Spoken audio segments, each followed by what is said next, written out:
It has been quite a while since the last time I talked about Sneako. Now, the last time I talked about Sneako, I believe it was when he ended up getting demonetized on the YouTube platform for whatever it was that he was saying, especially a lot of the anti-black rhetoric that he has had. Also, I remember a couple months before that, me and Rob over at Blacklight Revelations did a collaborative video talking about him as well. And also some other things. And in case y'all don't know who Sneako is, he's basically a streamer. He was on, I think he was on YouTube when he got demonetized. He moved away from YouTube and then he went over to Rumble to basically carry out his rhetoric over there. I mean, this guy has had a lot of anti-black individuals on his page. I think he even tried to cosplay as black people at one point until people pulled them receipts and showed his family and realized this guy is not black at all. He has no black anywhere in him whatsoever. We've seen pictures of his parents and of his siblings. So we was like, no, he's just out here trying to cosplay. And then that just amped up his anti-black rhetoric even more. But the information or the stuff I'm gonna talk about today, first off, let me give a shout out to Dee's Reactions. In case y'all don't know who I'm talking about Dee Chanel. She's a very well-known reaction channel here on YouTube. She's actually one of the few reaction channels that I am subscribed to because of the real and honest delivery she gives on the stuff that she reacts to. But on her second channel, which is called Dee's Reactions, she did a reaction to a video called Sneako Getting What He Deserves. Of course, I'm just kind of like finally getting what he deserves, and I'm just kind of paraphrasing it. And when I saw that title, I said, oh, let me go ahead and click this, because this is going to be very interesting. And interesting doesn't even begin to describe what I saw when I looked at that video, because it was in layers. I'm thinking it's just one particular thing, but no, it was multiple things. And I made sure to go and try to retrieve every last thing on Twitter or X to put into this triple P, because I felt it was very much deserved. So I'm gonna go ahead and really get into it now.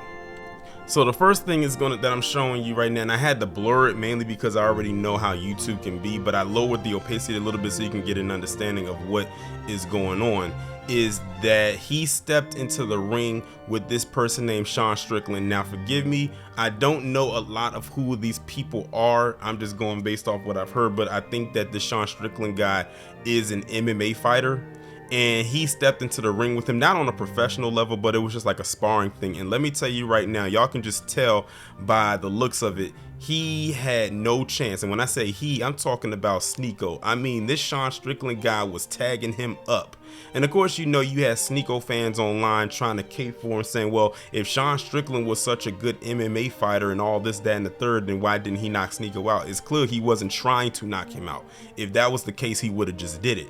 But the fact of the matter is, Sneako did not get one hit in. Like he barely kept his guard up. Like he kept it up because he had to try to protect himself. But at the end of the day, I don't even think you saw for yourself, he didn't even get one swing. This guy was, again, just tagging this guy up. I'm like, you sit online all day, every day, and you talk crap about people all the time, but when you meet them face to face, then this is the results we get. That's why I said a lot of these people, these keyboard warriors, or these people who hide behind their computer screens all the time, these are the type of people that when they get out into the real world, or when they go outside and they actually have to confront people, especially the people that they always like to talk about behind a computer screen, they have no smoke for them whatsoever. The person that they talked about definitely does, and they most likely gonna do to them what they were trying to deliver out to them via online, hence what y'all are seeing right here in this video. There you go. Oh.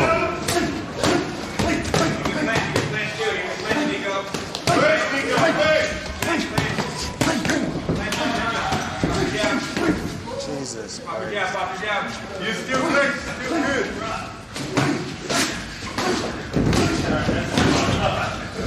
That's enough. That's enough.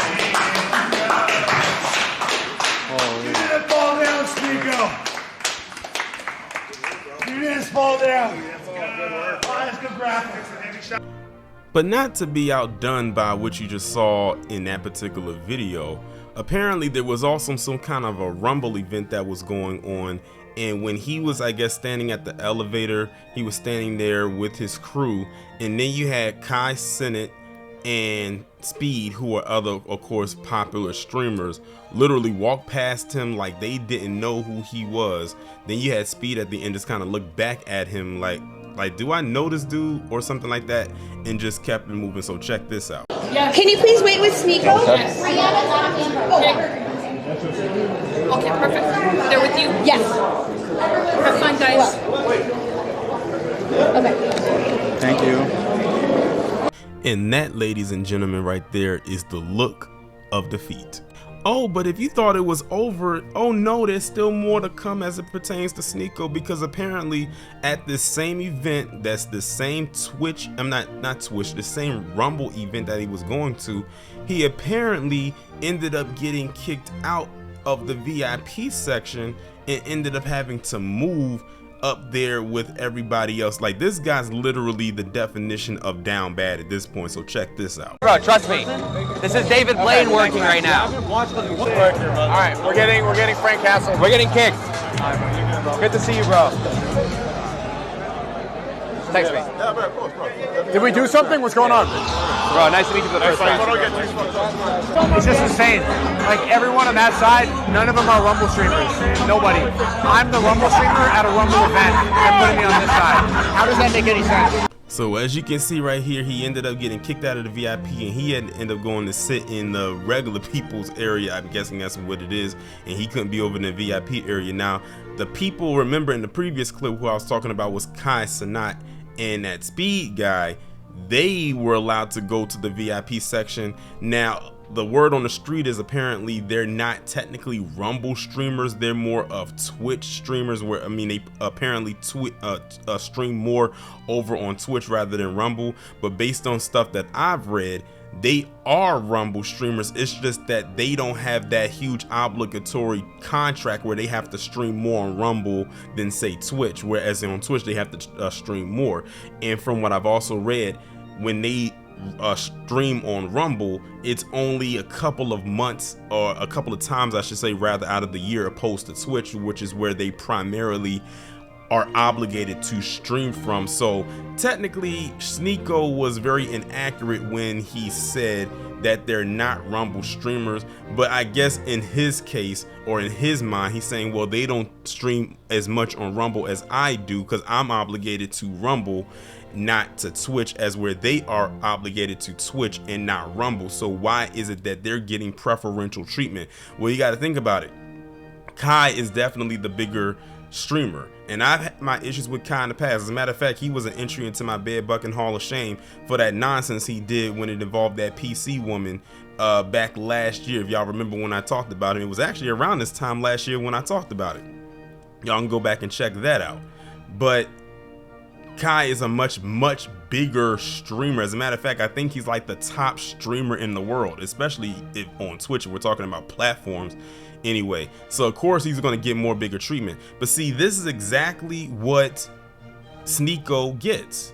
He's done and said so much stuff, and that's putting it lightly, a lot of things about a lot of people. He's burned a lot of bridges with a lot of people. He's probably burnt a lot of deals, and no one really wants to be associated with him. In so many words, this, in my opinion, is going to be the beginning of his blackballing period, if it hasn't happened already. Again, remember what I said, who he has associated himself with. He's been attached to, I believe, Nick Fuentes. That right there is a red flag. That other dude, I forget his name, the one out there in New York that was calling black people the N-word right there in the middle of Times Square. Y'all know who I'm talking about. Zarka, I believe that's his last name, Zarka. Y'all know his name. I can't think of his name at the moment. That's just how little of importance he is. But that guy and a host of other questionable people, even down to, like, you know, him being attached to, of course, Fresh and Fit. Like, look at the people that he's been linked to.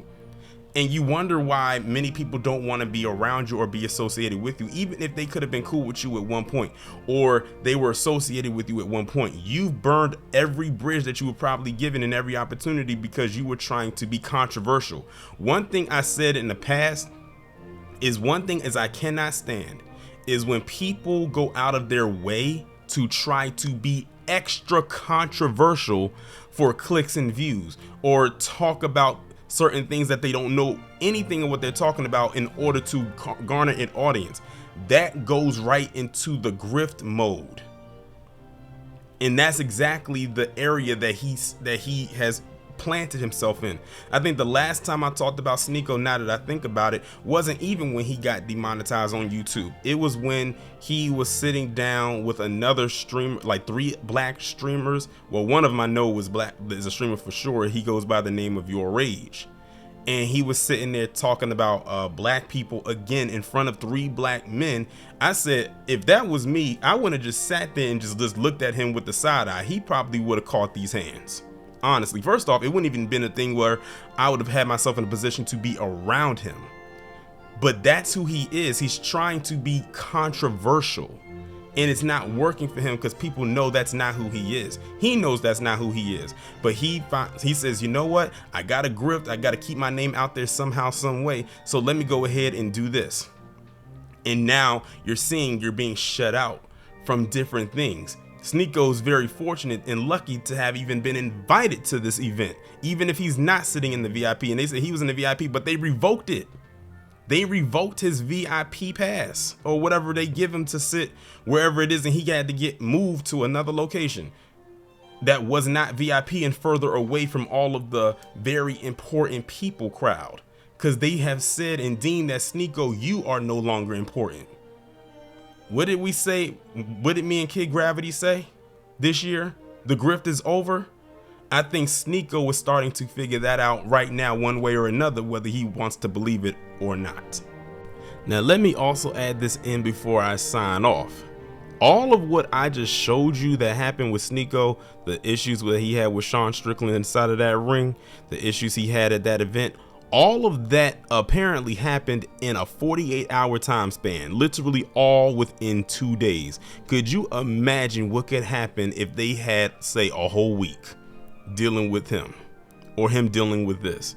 I'm just saying, the telltale signs are most definitely there. His grift is not even almost over. His grift is indeed done. It has come to a close. Stick a fork in it.